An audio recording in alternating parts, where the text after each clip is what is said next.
One question here at the front. Yes, hi. My name is Agnes Quek. I'm the design ambassador for Singapore based in Paris. And I just want to say you're absolutely the best person to close this conference. Thank you so much. Thank you so much.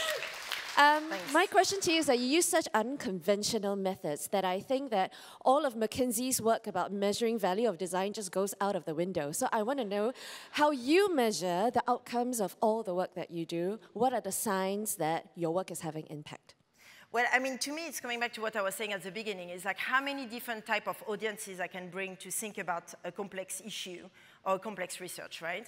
So it's coming back to how many different layers of audiences I can bring around the table. So it's like if I can bring the film audience, the music audience, which to some level is still very much exists in silos, right? There is a market from the film industry, there is a market within the design industry, in the art world, and so forth, and they don't really mingle with each other, right? So if I can manage to actually define a way that this experience will speak to all these different audiences in a way that they each take away some element of that experience or some element of that research, then for me, this is success. And beyond that, what I see as being also very important is the establishment of counterculture within an institution. So taking the example of the International Space Orchestra, right? So we've been going on since 2012. So it's not like if we just did an event and then I just left the agency and that was it. Like we maintain this relationship within the context of this institution so we can actually really do change. Because you cannot make change in 1 year, right? To modify the way that this institution functions and so forth, you have to embed yourself within themselves for a really long time. So, you know, for me, it's also like how many years can I maintain this role within this company so that I can actually act this change and make this change happen. And to some level, some of the changes that you make happen can be quite violent, you know, and it's an approach that I'm trying to maybe change for the years to come because, you know, I used to advocate for total bombardment and hammering technique, but now given the context of Trump and so forth, I think it would be absolutely wrong of me to do so because these people are exactly doing that. So I think to have much more of actually, yeah, I've completely rechanged my view on these things actually.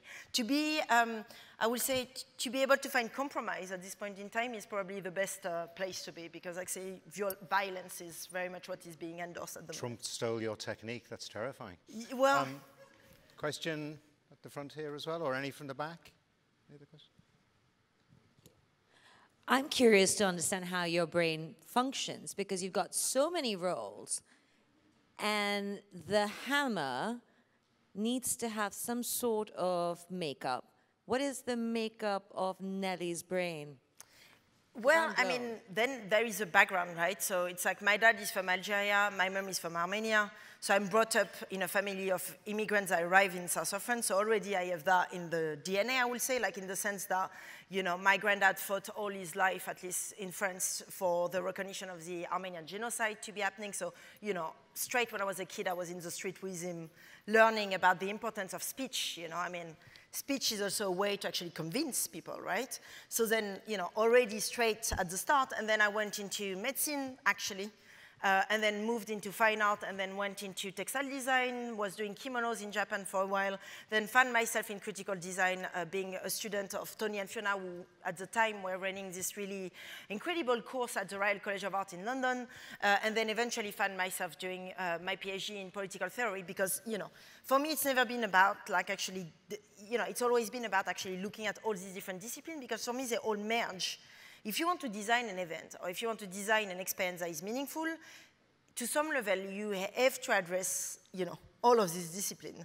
And I think design, for me, has always been the best place to position myself into, for the reasons that I gave, because I think as a discipline, it's one that can really react to the way that the world evolves, and at the same time, being able to question and enter in discussion with other disciplines, whether they come from humanities, whether they come from philosophy, whether they come from politics. So I don't feel displaced in that specific, you know, context. But where I feel very much displaced is in places of leadership, and that's why it gets exciting to some level. You know, in places like the Astronautical Congress or Federation and so forth. Yes, we just have only a minute. I'm getting the signs, and we run a very strict Singaporean efficient time system here. So a quick follow-up from my three.